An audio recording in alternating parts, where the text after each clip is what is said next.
time has finally come, Marvel fans. Daredevil Charlie Cox has officially hit She-Hulk. Episode 8. It took 8 episodes, but after being marketed, it's here.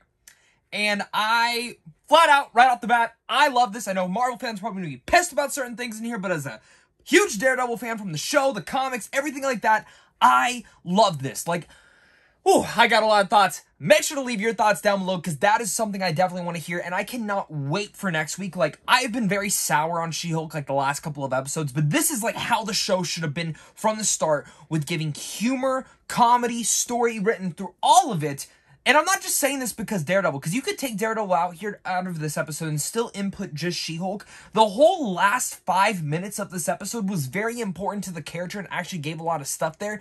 I have a lot of stuff to talk about, but thank you so much for clicking on this. You guys are really all the best. Make sure to hit that like and subscribe button, and again, comment down below your guys' thoughts. I cannot wait to hear your guys' thoughts. I know there's going to be some of you who have issues with Daredevil, but hi, my name is Zach. I love Daredevil. I grew up reading some of his comics. I grew up, of course, with the Netflix show. Well, I didn't really grow up with that, but I watched the hell out of that Netflix show, and I've been clamoring for Charlie Cox to come back into this role. When we saw No Way Home, that was that. And I know there was, like, always rumors that he was going to be in She-Hulk, and I just have to say, I wish they never marketed him in this. I wish we never saw a single clip or scene or even knew that he was going to be in here. And I would have been totally fine going into this with maybe that he's going to be in this.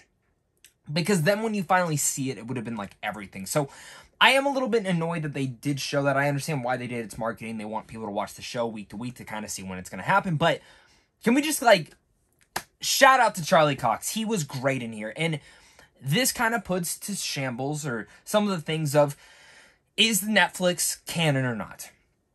We'll probably know a little bit more of that when Born Again does come out, the show. But as of right now, this seems to be the exact same version of that Daredevil with a couple different changes. He's a little bit more acrobatic, a little bit more comic-y in here. You can definitely feel that in here. And for the most part, a lot of the writing was very much Daredevil. He has a little bit more wit and humor to him than he did in the show. Of course, he's a little bit not as dark, but it kind of fits for this. And again, if you've read Daredevil comics before, he does have humor like this. Like, I saw some people complaining about, like, that stupid line where he's like, oh, I have an unwhoopable ass or something of that nature, which that line never really bothered me. Even from seeing from the clip and then watching this, I was just like, yeah, it's a line. It feels like something out of an old school Daredevil comic, and that's fine to me. Like, that does not bother me whatsoever. Again, Marvel is good at having these different tones, and it's okay to have those different tones. So I was okay with that, and I thought it worked. I did like the acrobatic stuff, but I'm getting way too far ahead of myself. Before we get to that fight scene, let's actually talk about his introduction. Of course, leading all into this, when we knew, the second I saw that Jacob was going to need a lawyer, which I thought was funny that she had to defend Frogman, which I never thought I'd ever see Frogman in live action. That's something as well. So that I liked how they put that into here. Again, I think hands down this is the best episode of the season. Like, and I think the way that it actually built up to the finale, next week could even be better than this week's episode, which fingers crossed it works. But I love, the second I knew Jacob was going to need a lawyer, I knew it was going to be Matt Murdock. Matt Murdock walks in, and there's a nice little quip and joke here and there that does fit. It doesn't feel cheesy or too off the rails. It feels great, and it feels like a nice introduction to this character of Charlie Cox that, again, we saw in No Way Home. But for people who have never seen the Daredevil show, this is going to be a fun introduction to them. And for us fans who did see that, it's like a new reunion, a coming back, because we have not seen him in that role. Like, we saw him in No Way Home, but like, if we're actually talking in a significant role of an episode or a show or a movie, I mean, this is the closest thing we've gotten since 2017. We're definitely going to get more of him apparently in Echo next year, and then his own Daredevil show, and I can't wait. And that whole lawyer procedure was great, the way he smelled the jet fuel, and then at the bar, them having that conversation was very special. And again, I like Tatiana and Charlie Cox. I think they have fantastic chemistry with one another. And in fact, if you play around with that chemistry, just their conversation there felt like something out of the Daredevil show. It was a very well-written scene, and it felt like something out of there, and I was just so happy and smiley at that. Like, I just couldn't get over that, and how cool it was to see him interacting with another MCU character. Like, there's just something really cool to see about that, but That conversation was great. I love also how they used the fourth wall breaking in here. They have not done a lot of that in the last few episodes. Like, it's very hit or miss. And this episode, again, plays off it so well. It really frustrates me that the rest of the show was not like this. I get it. Like, some people have really hated the show. Some people have liked it from the start. Some people have kind of just felt underwhelmed. This is literally the first episode where I just sat there and I'm like, where the fuck was all the writing? Where the fuck was all this throughout the entire show? Like, it makes some of these last few episodes feel really poor in style. And it disappoints me because this is a show that I wish they would have focused more on the lawyering procedural stuff. But moving in, of course, then he gets a call, he has to leave, she goes to that date with that weird guy, which clearly I think that was the guy kind of videotaping her at the end. So over the intelligent stuff, I think that stuff's so dumb, but clearly we see what they were actually trying to do. And then, of course, her client calls, hey, I need your help, there's someone coming. She goes in as She-Hulk, listens to what Charlie Cox's Matt Murdock had said, and she shows up, and Daredevil and She-Hulk have a little bit of a fight. And again, seeing Daredevil be all acrobatic reminds me just of some of the early base comics of seeing him fly around in the air, and I love it. And while I don't love the yellow suit, I've never been a Daredevil yellow suit fan, I do love that they gave him the same exact one from the Netflix show, and I just thought it worked. And, in reality, I don't want to hear anyone get pissed that, like, She-Hulk technically defeated Daredevil, because it's the freaking Hulk versus Daredevil. Like, they gave a good run for its money, but the second she used the clap, that was about it. Knocked him on his ass, she takes off the helmet, and she kind of settles down. They have a conversation. He says, hey, like, he's stole my client. So then they're going out there, and I think it's great to hear about the echolocation and stuff like that. And the joke she made about, are you just faking being blind? That was funny, because that is actually a true thing that you would think about.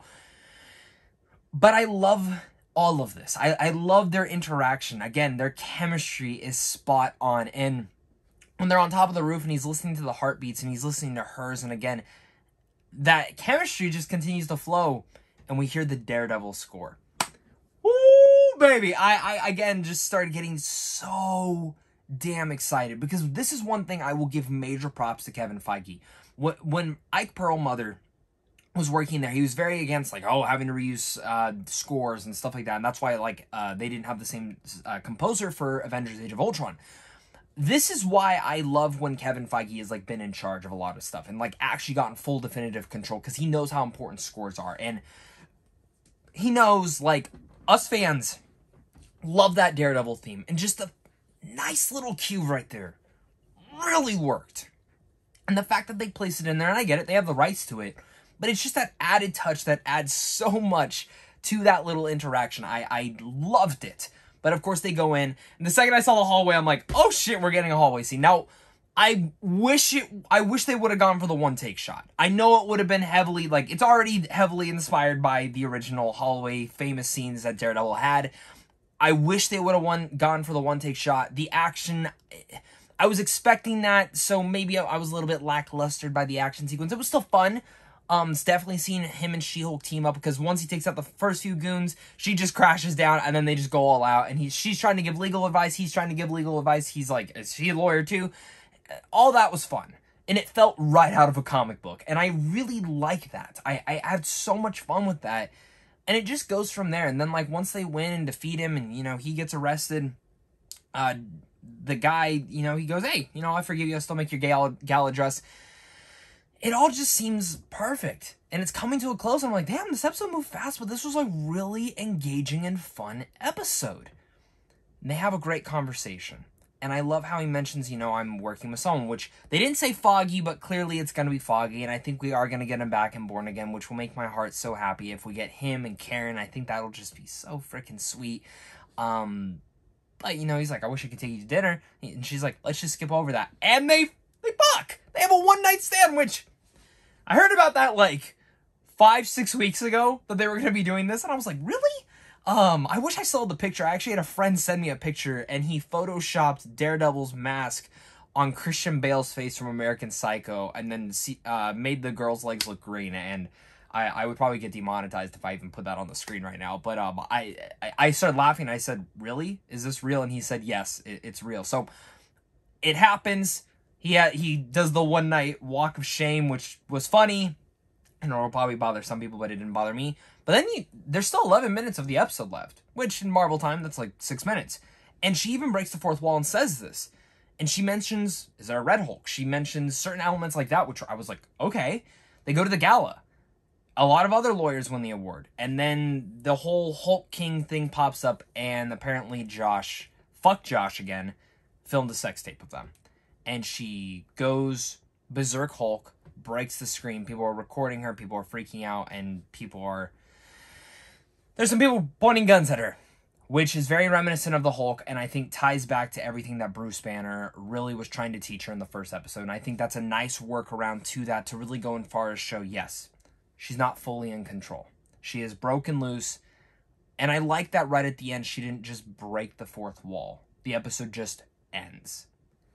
And that was a great way to end it, because now I cannot wait for the finale next week. I can't wait. I really thought that this episode was just going to be decent and fun because of Daredevil, but they added stakes, they added elements to that, and I was overall impressed. I love Charlie Cox in here. Again, it's okay to use these characters in different manners and rhymes and reasons. I know once we see Echo, and I definitely think once we see Daredevil Born Again, we're going to get a more definitive feel to this Daredevil, and a more definitive feel to what's going on, what's canon from the Netflix universe, what's not. I think they're really going to cherry pick from there, but overall, I love this episode. This is hands down my favorite episode. To even take out Daredevil, and if you just put She-Hulk and, I don't know, the Matador dude from last week, I still would go as far to say I think this episode is as entertaining and as important as the last few. I like the action. I like seeing that stuff, and this felt like a pure comic. I know a lot of these She-Hulk episodes have felt that way, and I've always walked away having fun, but I haven't felt walking away feeling hyped for the future, and that's specifically because of the ending of this episode. And I hope next week's finale really lands this and turns this show around for me overall. Even though I have a lot of issues with a lot of the different episodes, and I've walked away having fun overall, I'm very happy with this episode. So thank you so much again, guys, for watching this. Hit that like and subscribe, and we'll be talking about the finale next week. And of course, until next time, stay classy.